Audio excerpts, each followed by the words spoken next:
Welcome to my YouTube channel. If today be your first time coming across my channel, please like, subscribe, and share. Today I'm going to talk about this man, Sheikh Gumi.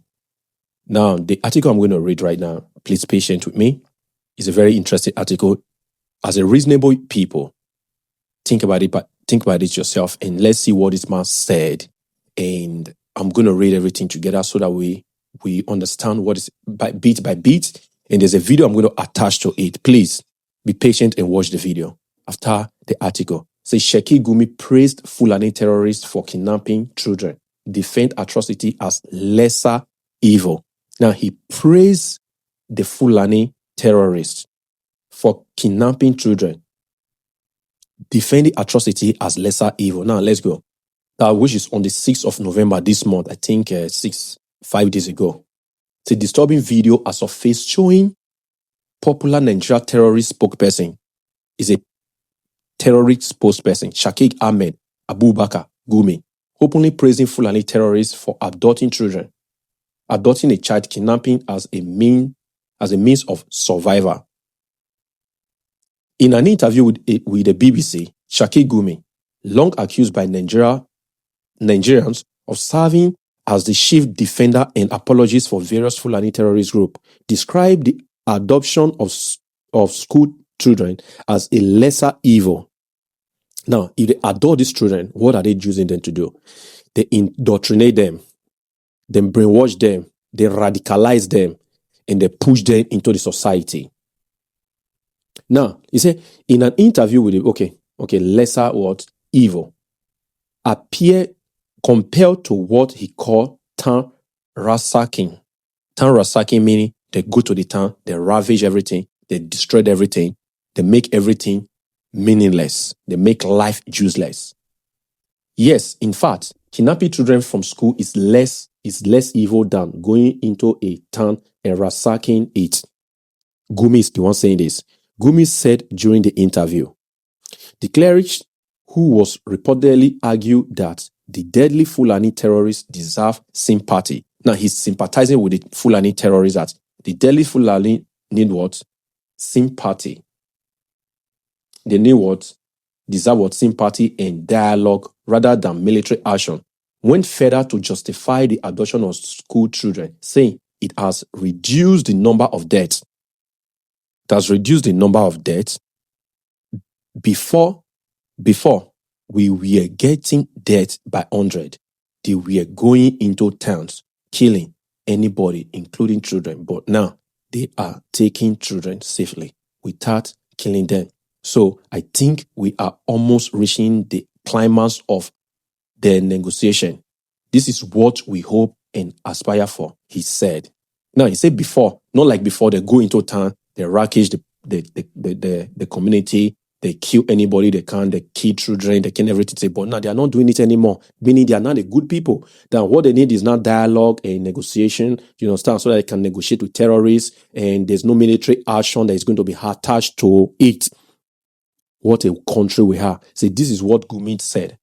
He said, Gumi, and Nigeria government does not pick him up and lock him up or call him for question. The DSS, they didn't call him up. Say, Gumi comment, which have triggered widespread outrage across Nigeria, amounts to a chilling defense of terrorism and the systematic targeting of Christian communities, especially Christian children across the north. They are targeting what they're trying to do, targeting the Christian in the north, targeting them one after the other, point key, in order to what? Conquer the land and take it from them. May Lord have mercy. Analysts note that his statement normalize terror and attempt to rationalize what international observers, including the U.S. Commission on International Religious Freedom, have called a slow-motion genocide against Christians in Nigeria. The clergy has consistently warned the Nigeria, and Gumi, let me mention his name. Gumi has frequently warned Nigeria military against taking decisive action against the Fulani jihadists, arguing that any offensive will provoke worse massacre. Now, it's now warning that if the Nigerian army take action against these people, meaning there will be more massacre, there will be more blood sharing, then the Fulani will go to the street and start killing people. That's what he's saying here. There will be more massacre. His reference solution, community negotiation. His reference solution, listen now, community negotiation often means villagers must pay tax to terrorists, surrender their land, and agree never to defend themselves during future attack. Now, this is the type of negotiation he's looking for. You submit your land to the terrorists, then you pay tax to the terrorists, then you vow that anytime the terrorists are coming, you are not going to fight back. You just raise up your hand and say, no, kill us. We are here, kill us, we are here, don't worry, kill us. So that peace will reign in Nigeria. May God have mercy on Nigerians. In June this year, 2025, Sheikh Gumi was expelled from Saudi Arabia. In this June 2025, Sheikh Gumi was expelled from Saudi Arabia upon arrival for the hijab, for the this sacrifice of what they do, the Muslim pilgrimage, and barred from entry after being identified as a security threat by Saudi authorities. Now, if the Saudi Arabia, the king of Islam in the world, were able to reject this man, Sheikh Gumi, why is it that Nigerian government are pampering him? They have never picked him up. If the Saudi Arabia rejected him, say the incident widely reported in the Middle East and Nigerian media underscores growing international recognition of Gumi radical association and extreme view. Earlier this week, Gumi demanded that former U.S., I think they made mistake, it's not former U.S. president, the current U.S. president, Donald Trump, abandon plan to annihilate the Fulani terrorist group, describing them as reasonable people who only need understanding. Now, Fulani people that's killing everybody, they are now a reasonable people who need an understanding. Trump had recently declared his intention to take direct action against the jihadist network responsible for the massacring tens of thousands of Nigerian Christians and displacing over 9 million. Over 9 million Nigerians are displaced into internal displaced person, which is IDP camp. Gumi immediately launched a barrage of attack on Trump, accusing him of interfering in what he called Nigeria internal affairs. The reason why he quickly intervened, because they are his people. He's not going to allow them to kill his people. He's not going to allow military or foreign military to come and kill his people. That's why he's advocating and saying what Donald Trump is coming to do is evil.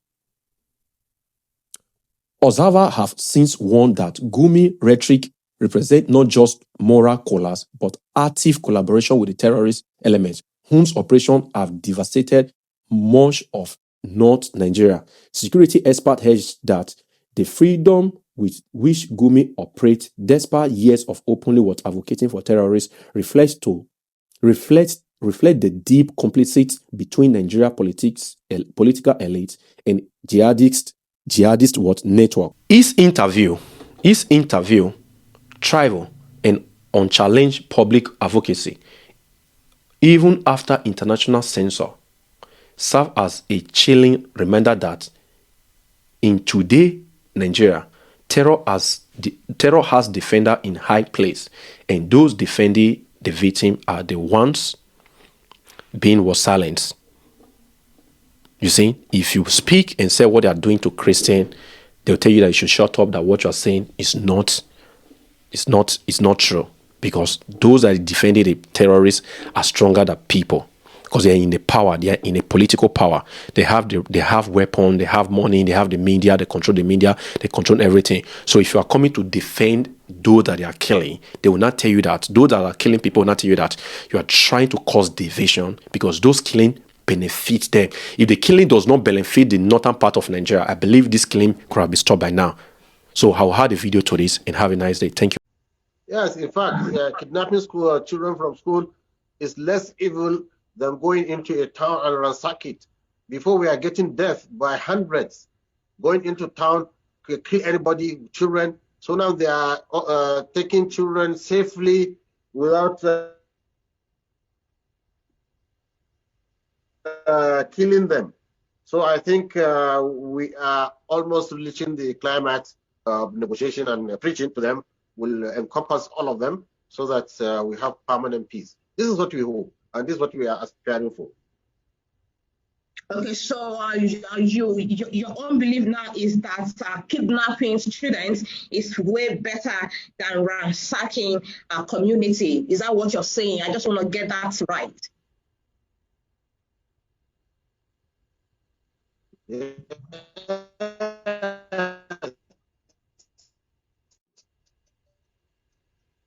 Sheikh Gumi, can you? Yes, it's a lesser evil, because in the end you negotiate with. You see, now they are very careful about human lives. They are becoming careful about human lives. So before, is the mission is to go into a town in which they are having problems with them, and ransack it and kill everybody. So I think the initiative, the preaching is working, and we are coming to an end of this banditry, hopefully in the for first, then the other states.